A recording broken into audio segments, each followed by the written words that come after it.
ഇന്ത്യയിലെ ഏറ്റവും നല്ല ആരോഗ്യ മേഖലയെ തെറ്റായി ചിത്രീകരിക്കുന്നതാണെന്നാണ് കുറ്റപ്പെടുത്തൽ. ഗവൺമെന്റ് സർവന്റ് നല്ല ആത്മാർത്ഥതയുള്ളയാണ്, അർപ്പണബോധത്തോടെ ജോലിയെടുക്കുന്നതാണ്, അഴിമതി തീണ്ടാത്തിയാണ്, എല്ലാമാവട്ടെ. പക്ഷേ അത്തരമൊരാള് ഇന്ന് കേരളത്തിലെ ഇന്ത്യയിലെ ഏറ്റവും നല്ല ആരോഗ്യ മേഖലയെ തെറ്റായി ചിത്രീകരിക്കുന്നതിന് അദ്ദേഹം അത് ഉദ്ദേശിച്ചിട്ടുണ്ടോന്ന് അറിയില്ല. പക്ഷെ അതാണ് വന്നിട്ടുള്ളത്.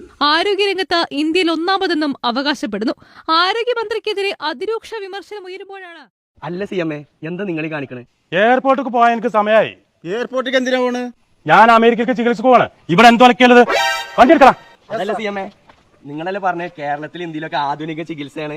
കടക്ക് പുറത്ത്, എന്റെ പുറത്തല്ല, പാർട്ടിന്ന് പുറത്ത്. വീണ്ടും അമേരിക്കയിലേക്ക് തുടർ ചികിത്സയുടെ ഭാഗമായിട്ടാണ് മുഖ്യമന്ത്രി അമേരിക്കയിലേക്ക് പുറപ്പെടാനൊരുങ്ങുന്നത്. ഇന്ന് പുലർച്ചെയാണ് മുഖ്യമന്ത്രിയുടെ ഫ്ലൈറ്റ്. ദുബായ് വഴി അമേരിക്കയിലേക്ക് പോകാനാണ് തീരുമാനിച്ചിട്ടുള്ളത്. ഒരാഴ്ച നീളുന്ന താത്വികമായ ഒരു അവലോകനമാണ് ഞാൻ ഉദ്ദേശിക്കുന്നത്.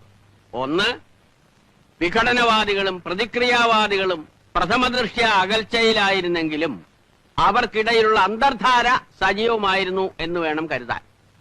ഒന്ന്, ബൂർഷ്വാസികളും തക്കം പാർത്തിരിക്കുകയായിരുന്നു. മനസ്സിലായില്ല. അതായത് വർഗാധിപത്യവും കൊളോണിയലിസ്റ്റ് ചിന്താസരണികളും. റാഡിക്കലായിട്ടുള്ള ഒരു മാറ്റമല്ല.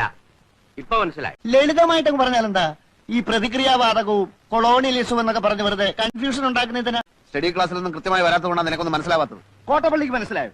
എങ്കിലും ഒന്ന് പറഞ്ഞാൽ നാട്ടെ, നമ്മൾ എന്തുകൊണ്ട് തോറ്റു? കുമാരപിള്ള സാറ് നമ്മുടെ താത്വിക ആചാര്യനാണ്. തൽക്കാലം അദ്ദേഹം പറയുന്നത് നമ്മൾ കേട്ടാ മതി. ഉത്തമ, ഉൾപാർട്ടി ജനാധിപത്യം അനുവദിച്ചിട്ടുണ്ട്, ശരിയാ.